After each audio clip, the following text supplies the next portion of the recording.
Shalom, giving all praises, honor, and glory to Yahweh Ba'Hashem, Yahweh Shai, Ba'Hashem, Rakah, Kadash. Double honors unto the apostles, elders, and bishops of the great millstone, Yahweh Ba'Hashem, Yahweh Shai, Barakatham, to all the sincere believers out there listening and learning. So back in the news with a few things. We're going to start off right here with a Zero Hedge article. And as you can see the title, experts warn of digital enslavement as Amazon pushes palm scan payment service. Now this Amazon palm scan payment service, this not nothing new. Like they've actually had this technology out for a few years.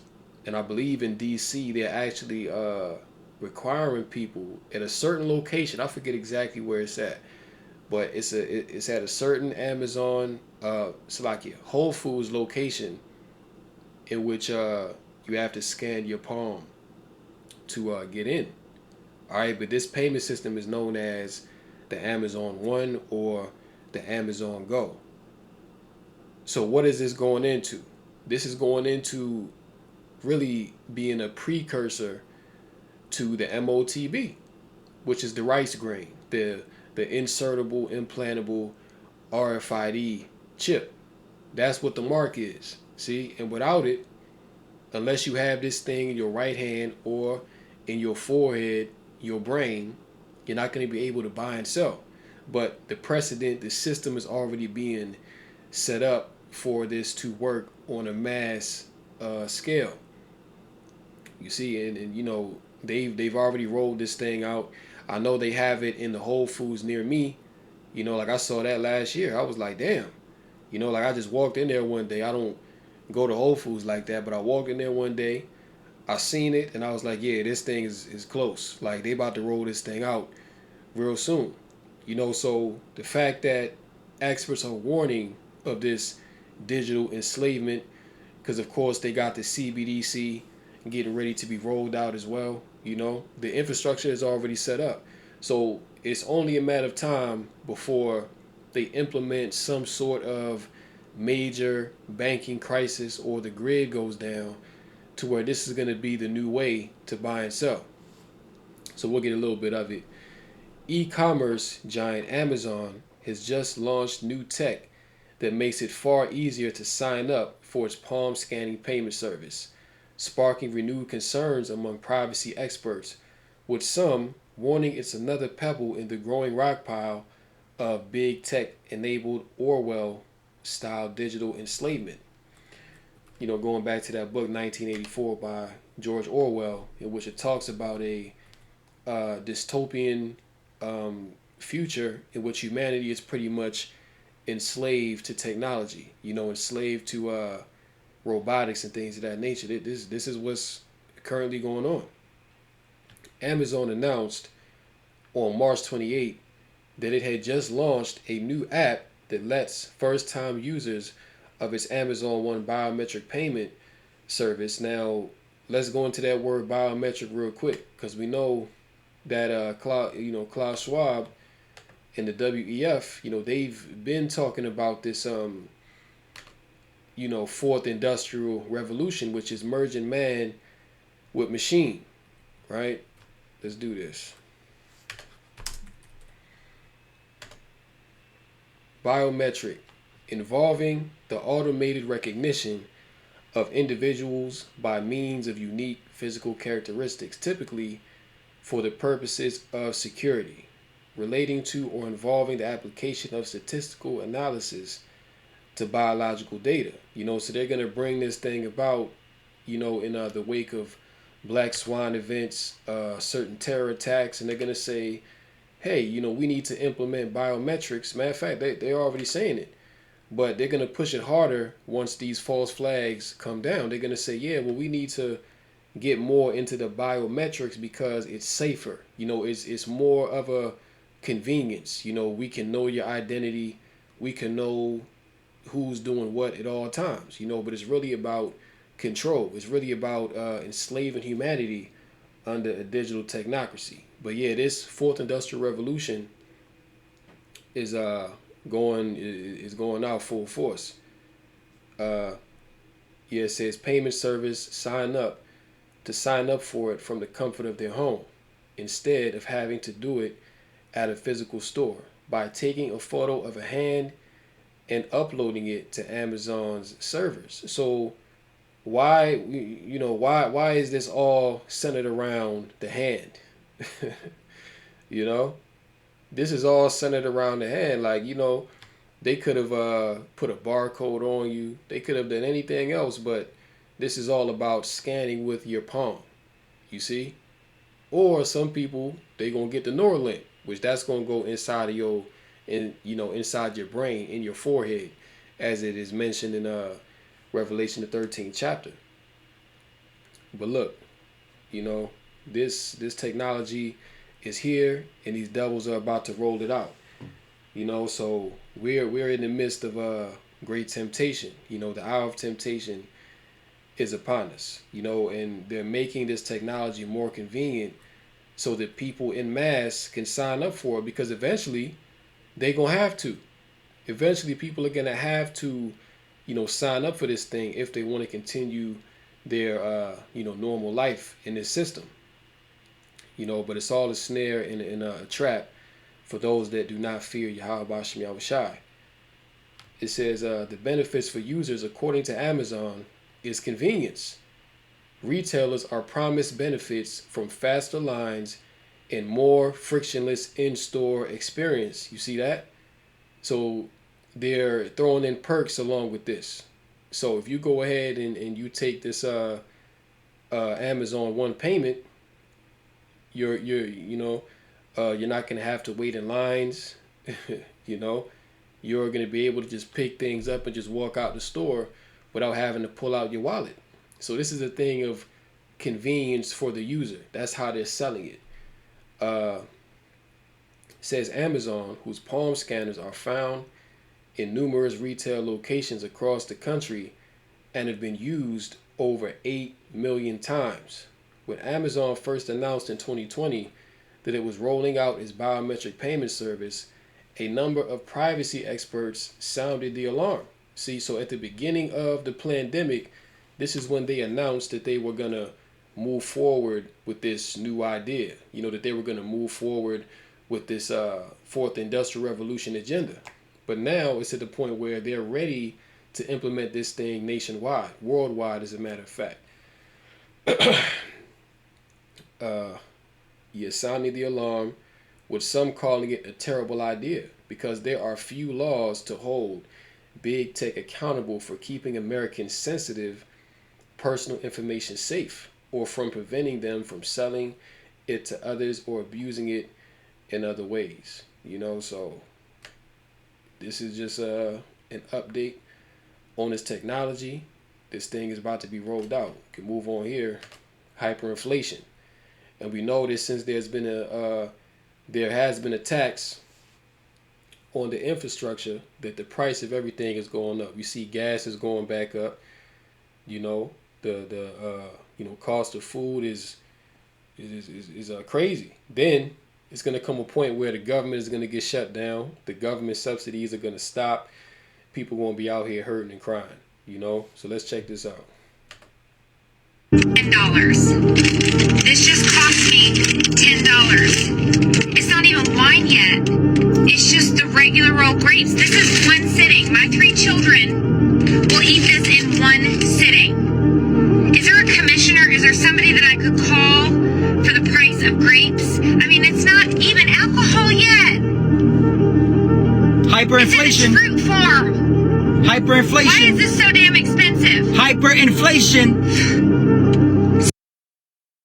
And look, these people complaining about grapes. They ain't seen nothing yet. Somebody said here they are like $20 in New Zealand. Try 24 for a tray of eggs and $5 for a bottle of milk. And this is fastly becoming the norm in America. Okay, to where you're gonna pay $10 and up for a small bag of grapes. You know what I'm saying? You're gonna be paying $10 for a gallon of milk, $10 for a loaf of bread. And let's go here to Revelation 6 and verse 6. And I heard a voice in the midst of the 4 beasts say, a measure of wheat for a penny, and 3 measures of barley for a penny, and see thou hurt not the oil and the wine. Okay, when you go into that measure of wheat for a penny, that's going into a full day's wages for a small amount of food. All right, for one measure of wheat, for one measure of barley, people are going to be given a full day's wages. Just like you go to the market now, you're leaving out the store with not even a full cart, but you paying $100 to $200. Okay, that's the reality of the situation in America, but it's only going to get worse. And Jerome Powell told you last week that inflation is pretty much just out of control. That they're not going to even try to stop it. That it is what it is, pretty much. So for the consumer, this is all a part of that squeeze, okay? Because they want to squeeze the people so much so to the point where they ultimately just give up, surrender, and accept the new system. You know, that's what the men of the Lord have been bringing out. That's what we've been telling you, because this is the reality of what's about to happen. All right? Let's also go here to 2 Ezra 16 and 21, because there was a time in America where victuals was cheap. There was a time in America where you could go to the market and get a full cart of food for $100 to $200. Now that's not the case. Now you got to spend, I would say, about $250 and up, to really get a full cart of food to where, you have enough food for 1 week. All right, that's the norm. But see, when victuals were cheap, people thought that, oh, everything's on the up and up, everything's good, things will always be this way. This is the great America, Babylon the Great, right? But let's read 2 Ezra 16 and 21. Behold, victuals, which when you go into that word victuals, what does it mean? Victuals means food or any substance consumed by an organism for nutritional support. So victuals is food. So behold, victuals shall be so good cheap upon earth that they shall think themselves to be in good case. And even then shall evils grow upon earth, sword, famine, and great confusion. So while these people was thinking that food would always be cheap, you could go to the dollar store, get you a can of beans for $1. People always thought those days would be around. But now the dollar store is not even $1. Now it's the $1.25 store. Okay, with the most expensive items in there ranging now from $5 to $7. Okay. Family Dollar now is like shopping at Walmart. Like you're not really getting that much of a price difference. That's why so many stores are closing down like they are. But while these people were in La La Land, they was busy living it up. Evils were increasing upon the earth, okay, which these evil policies being put in by these elites is putting a squeeze on people, but things are only going to get worse. That's the point. The scriptures already tell you that, and it's going to get to a point where hyperinflation is going to get so bad, the money's going to be worthless. The scriptures tell you that people are going to cast their silver and gold into the streets, that they're going to throw their money to unclean beasts because it's not going to be worth nothing. Okay, people going to be wiping their ass with the American dollar, soon come. So this is what America has become, and it's all being done deliberately, man. It's all being done deliberately so that people will choose enslavement and give up their freedoms. All right, let's go here with this April 8th solar eclipse. A lot of stuff is going down, so it could be something, which that's what it's looking like, because what's his name? King Charles, right? Allegedly he had cancer, then he popped out yesterday on that pagan holiday of Easter, but he just been disappearing, reappearing, but reports have came out that he's going into the bunkers ahead of this April 8th event. So who knows, what's really going on? Who knows, man? But we know that they gearing up for something, because all the stuff that they got going on is just weird. Like, you've had eclipses in the past that they never, done any of this.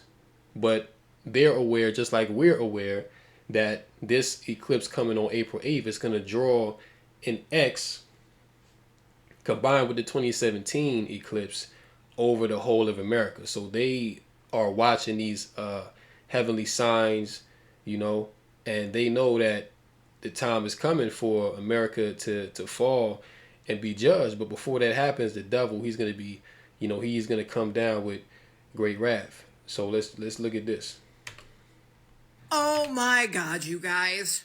What the hell is going on that all of these places are declaring states of emergency for an upcoming event, the solar eclipse on the 8th of April?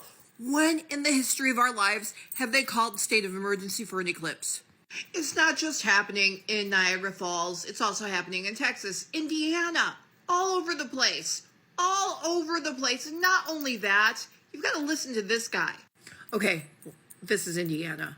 And now you can listen to this guy. Niagara Falls has declared a state of emergency. But get this, it's for something that's going to happen in the future. In one of the strangest stories I've heard in a while, the Niagara region announced Friday that they'll be declaring a state of emergency to accommodate an upcoming once-in-a-lifetime event. A solar eclipse that's set to take place on April 8th. But it gets even stranger. At the exact same time as the eclipse, NASA will be firing 3 rockets into the moon's shadow, and the CERN particle accelerator will be firing up for the first time in 2 years to search for invisible matter that secretly powers our universe. Am I the only one weirded out by this?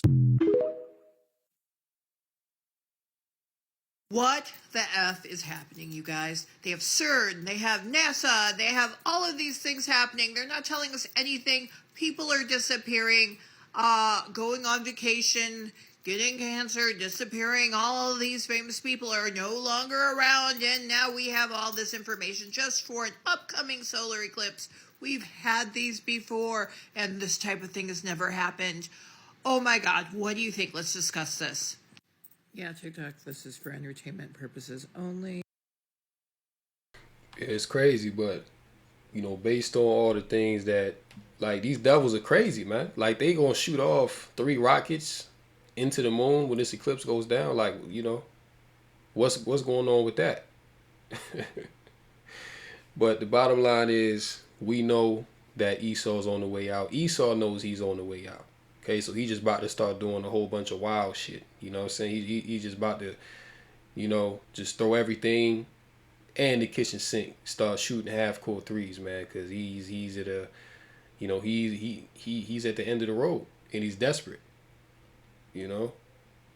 But this is 2nd Ezra 8 in verse 50. It says, "For many great miseries shall be done to them that dwell in the latter time, that in the latter time shall dwell in the world, because they have walked in great pride." And that's what's getting ready to happen to these people. All right, whatever is gonna happen on April 8th, that these devils are gonna bring down. That's really the wrath of Yahweh B'Shem Shai, whatever it's gonna be. But he's gonna use the wicked to do it.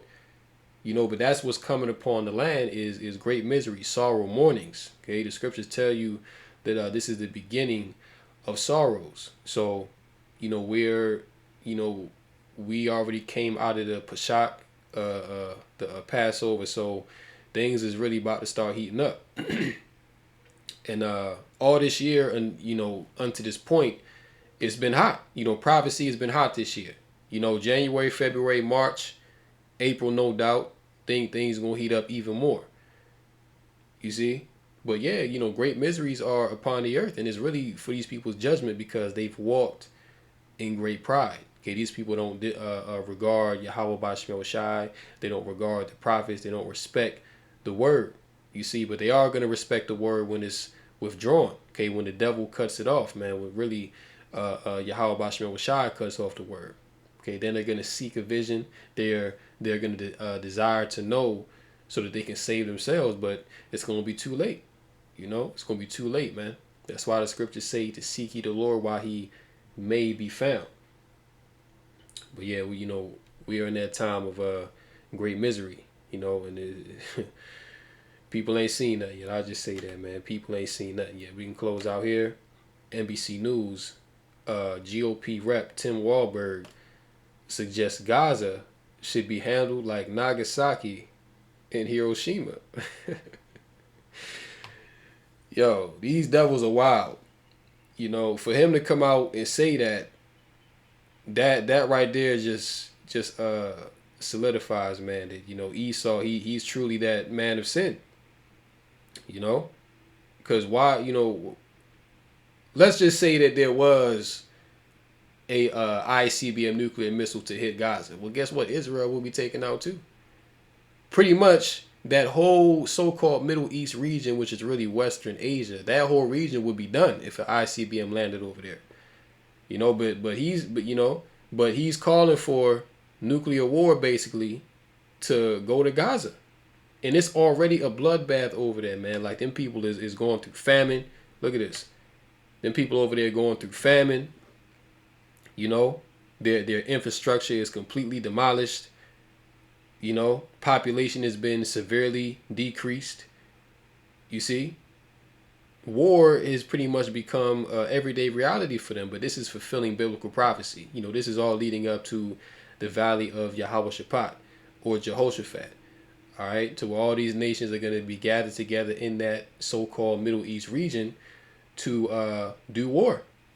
You know, but you have you know, guys like Tim Walberg calling for basically Gaza to be obliterated off the map. You see what I'm saying? So that man of sin, that you know, son of perdition, is being revealed. You know, every day that you wake up, Esau just being revealed for being the devil more and more. I guess this is his quote. It says, as a child who grew up in the Cold War era, the last thing I'd advocate for would be the use of nuclear weapons. In a shortened clip, I used a metaphor to convey the need for both Israel and Ukraine to win their wars as swiftly as possible, without putting American troops in harm's way. My reasoning was the exact opposite of what is being reported. The quicker these wars end, the fewer innocent lives will be caught in the crossfire. The sooner Hamas and Russia surrender, the easier it will be to move forward. The use of this metaphor, along with the removal of context, distorted my message, but I fully stand by these beliefs and stand by our allies. So there you go. You know, he's calling for nuclear war. All right. To hit that region. So, you know, things are heating up, you know. So I'll go ahead and end this here. Hopefully this lesson was edifying to the Rakah Kadash. And until next time, shalom to the elect.